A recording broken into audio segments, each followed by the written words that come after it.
Bonjour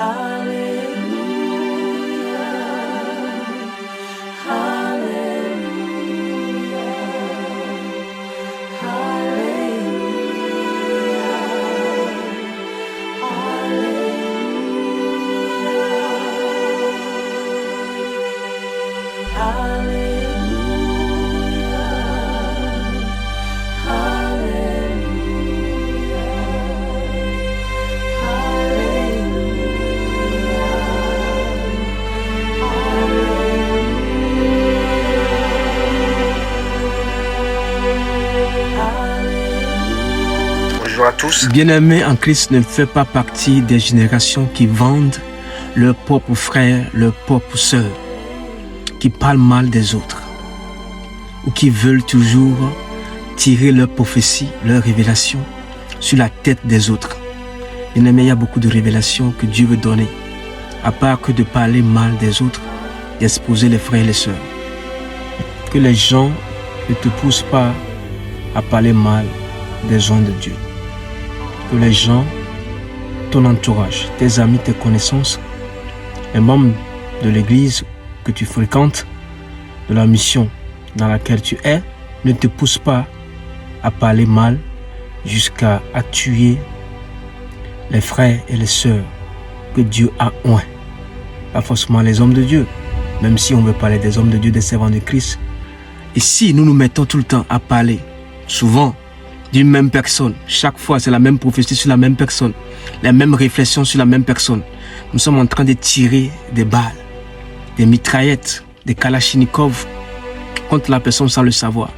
Vous imaginez, vous vous levez le matin de bonne heure et c'est votre nom qui est un peu partout sur les réseaux.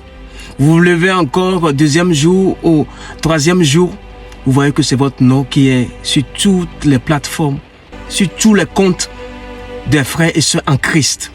C'est vraiment dommage ce que nous vivons. C'est vraiment dommage. Mais Dieu a toujours une solution, un exemple, comme David. Amen, comme David.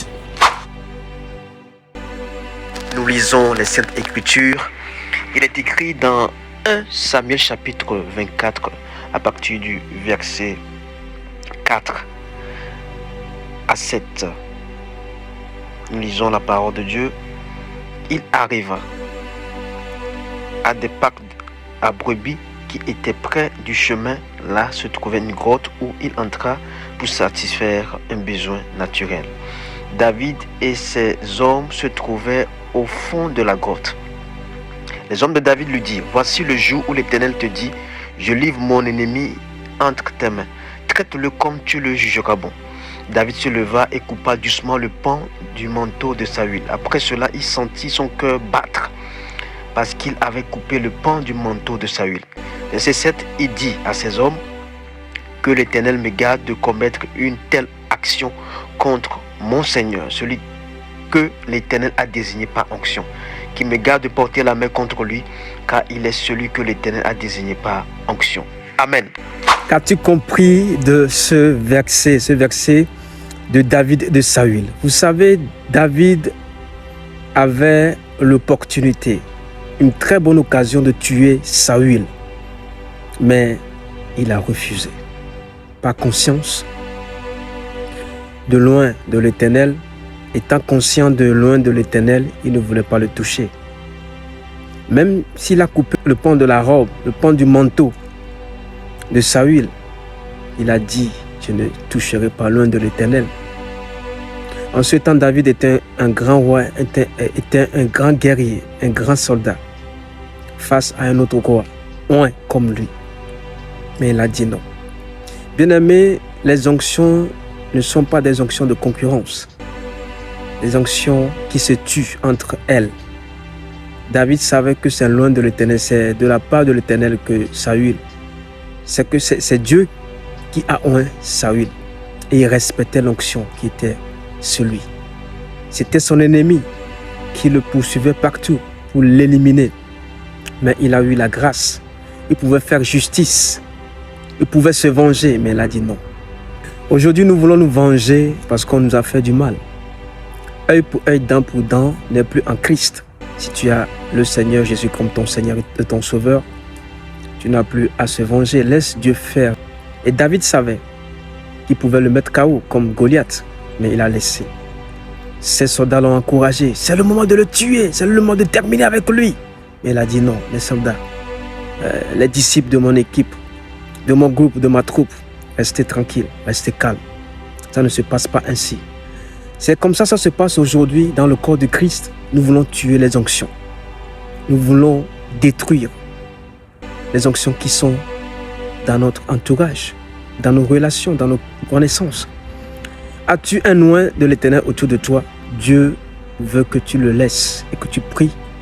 Même s'il a tort, il a des failles, il commet des erreurs. Dieu ne veut pas que tu vilipendes, que tu l'exposes, que tu le tues. À lui, la vengeance et la rétribution. Bien-aimé, toi qui m'écoutes, surtout les jeunes, il y a beaucoup des oints de l'Éternel qui ont fait un beau parcours. Il peut arriver qu'ils commettent des grosses erreurs. Ils peuvent abuser. Mais toi, jeune qui m'écoute, ou toi qui es homme, femme, qui n'a pas encore fait leur expérience, je t'invite humblement à se calmer. Au lieu de les exposer, au lieu de parler mal d'eux ou d'elles, je parle aussi des servants de Christ, parler mal des hommes de Dieu, au lieu de le mettre sur les réseaux sociaux, je préfère que tu pries pour eux.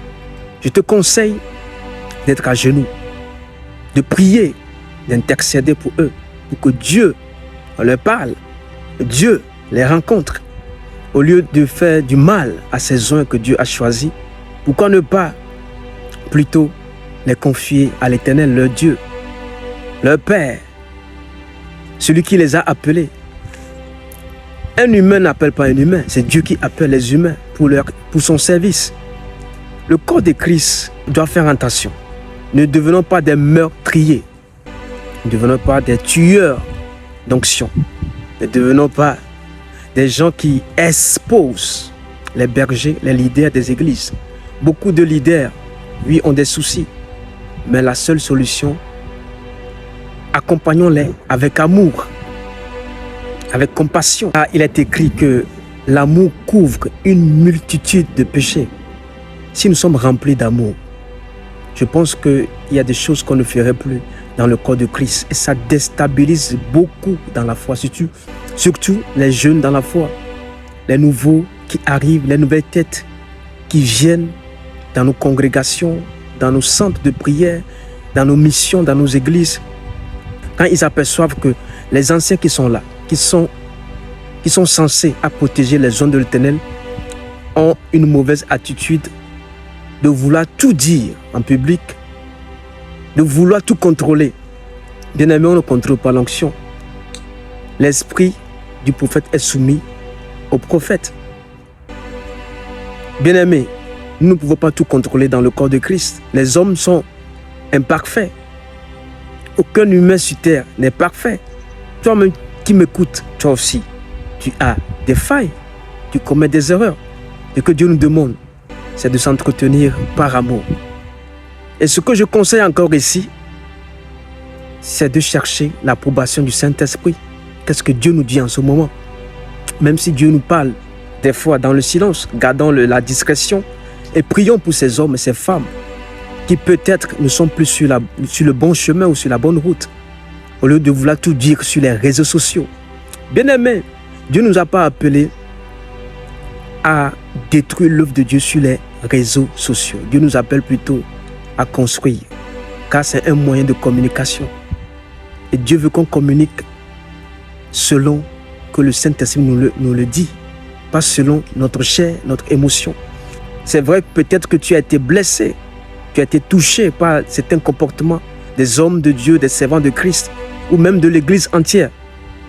Mais sache que Dieu nous appelle à un jugement. Le jour où on va juger ce pasteur, cet apôtre, ce prophète, cet évangéliste, cet évêque, ce prêtre, ce docteur, cet enseignant, tu ne seras pas là. Et vous savez, faites attention. Les hommes de Dieu, ils peuvent demander pardon et Dieu va les accepter. Mais toi, tu peux continuer en train de vilipender, de parler mal d'eux. Et surtout, ce qui est encore dérangeant, c'est que c'est devenu la base de nos prophéties. une prophétie qui se base sur le comportement des hommes. C'est vrai, quand on est touché par l'attitude d'un homme de Dieu, on peut en parler, mais que ça ne devienne pas une prophétie continuelle. On se lève le matin, on parle que de la même personne. 3 jours après, de la même personne. 1 année de la même personne. Après, c'est fatigant. Les gens ne sont pas là pour écouter les histoires des autres. Ils veulent écouter la révélation de Dieu dans sa parole. Au lieu de vouloir parler mal des autres, allons gagner des âmes. Allons sauver des vies. Il y a beaucoup qui n'ont pas encore Christ. Mais pourquoi se concentrer sur les attitudes des hommes de Dieu? C'est vrai, nous sommes des hommes de la vérité. J'exhorte aussi ceux qui sont en train de créer du désordre dans le corps de Christ de se repentir. Ce que je demande, c'est que repentez-vous comme Jean-Baptiste peut le prêcher, Jésus, pareil, repentez-vous. La repentance est très importante.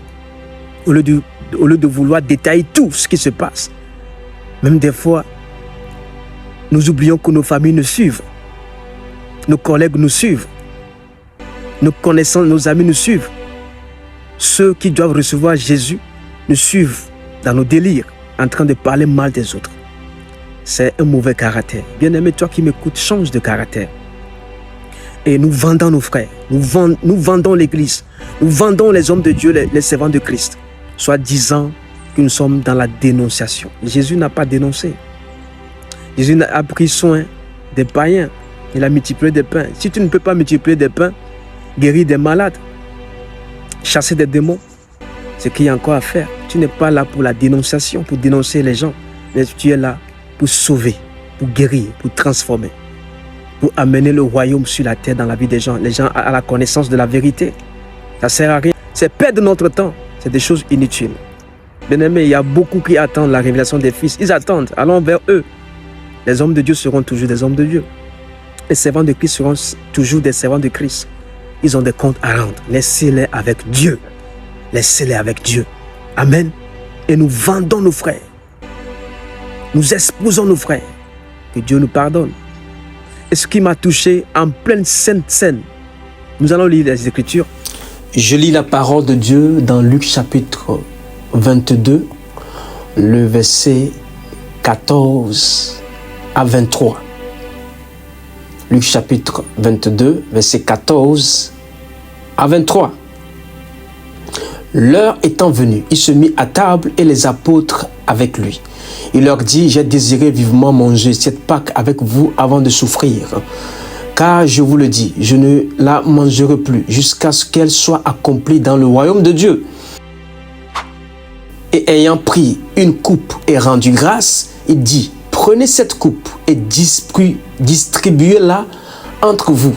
Car je vous le dis, je ne boirai plus désormais du fruit de la vigne jusqu'à ce que le royaume de Dieu soit venu. Ensuite, il prit du pain et, après avoir rendu grâce, il le rompit et leur donna en disant, ceci est mon corps qui est donné pour vous. Faites ceci en mémoire de moi. Il prit de même la coupe après le souper et la leur donnant en disant, cette coupe est la nouvelle alliance en mon sang qui est répandue pour vous.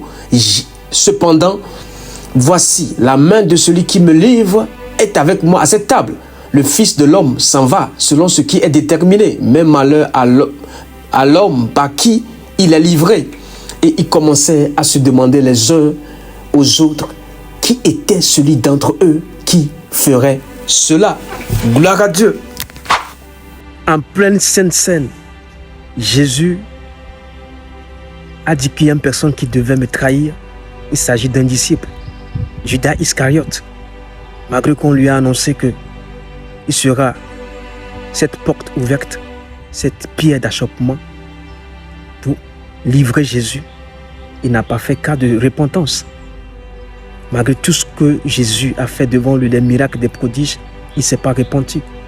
Lui, son rôle, c'est de vendre le Maître, le Seigneur. Et il a fait. Bien-aimés, aujourd'hui, quels sont ces disciples qui sont autour de nous? Faisons attention qu'ils ne nous vendent pas. Qui sont ces disciples qui sont autour de toi? Attention au Judas Iscariote actuel. Judas Iscariote aimait la caisse de la mission de Jésus-Christ. Il aimait voir Jésus opérer, mais il n'avait pas le cœur de Dieu. Il n'était pas l'homme selon le cœur de Dieu. il était rempli de méchanceté. Vendre le maître. Vendre à 30 cycles d'argent. L'amour excessif de l'argent peut nous amener à vendre nos frères et nos sœurs. Judas Iscariote, rempli de méchanceté, mais était un disciple. Mais il était un mauvais disciple, il n'était pas un exemple. Ne copie pas Judas Iscariote. Son action était une mauvaise action. Dans le corps de Christ, il y a beaucoup qui veulent vendre leurs propres frères, qui font des exploits, qui cherchent Dieu, qui ont la crainte de Dieu, qui aiment la sainteté. Leur objectif, c'est que je vais le vendre. Je vais le dénoncer. Je vais l'exposer pour qu'il n'existe plus. Mais malgré ça, Jésus est ressuscité. Lui, il est mort, pendu, mais Jésus est ressuscité. Faisons attention dans le corps de Christ. J'aimerais vous encourager. Il y a beaucoup de choses qui se passent. Nous sommes dans la fin des temps. Contrôlons notre caractère, notre comportement, nos paroles, nos actions, car les gens nous observent. Judas Iscariote, qui devait finir la mission avec les autres disciples, est fini pendu à cause du manque de repentance. Bien-aimé, le disciple-là demande la rigueur, la discipline, la crainte de l'Éternel. Que Dieu bénisse chaque personne qui nous écoute. Faisons attention, ne vendons pas nos frères et nos sœurs et ne soyons pas des gens qui détruisent les onctions qui arrivent. Ne soyons pas des portes ouvertes pour que le diable nous utilise à détruire les ministères, les missions, l'œuvre de Dieu. Que Dieu vous bénisse. Amen, amen. Nous aimerions vous donner l'opportunité de recevoir Jésus-Christ dans votre vie. Voulez-vous bien prier avec moi? Dites, Seigneur Jésus, je me répands de mes péchés. Viens dans mon cœur. Je fais de toi mon Seigneur et mon Sauveur. Et merci Père pour le baptême du Saint-Esprit en moi au nom puissant de Jésus. Par cette simple prière, nous pensons que le Saint-Esprit vous conduit sur le chemin de la nouvelle naissance. Allez dans une église de Christ dont le fondement est la parole de Dieu. Passez par les eaux du baptême par immersion. Donnez à Dieu la première place dans votre vie. Nous espérons de tout cœur que ce message vous encouragera. Si vous connaissez un homme, une femme, un jeune, un enfant, ou bien toute une famille, ou encore une communauté qui puisse être encouragée ou être relevée, s'il vous plaît, envoyez-le lui pour atteindre plus de gens et à propager l'évangile de Christ. Édifions le corps de Christ. Ensemble est notre mission. Jésus revient. Appuyez sur la cloche des notifications et merci infiniment en vous abonnant à notre chaîne. N'hésitez pas à laisser vos requêtes de prière dans la section des commentaires. Soyez abondamment bénis.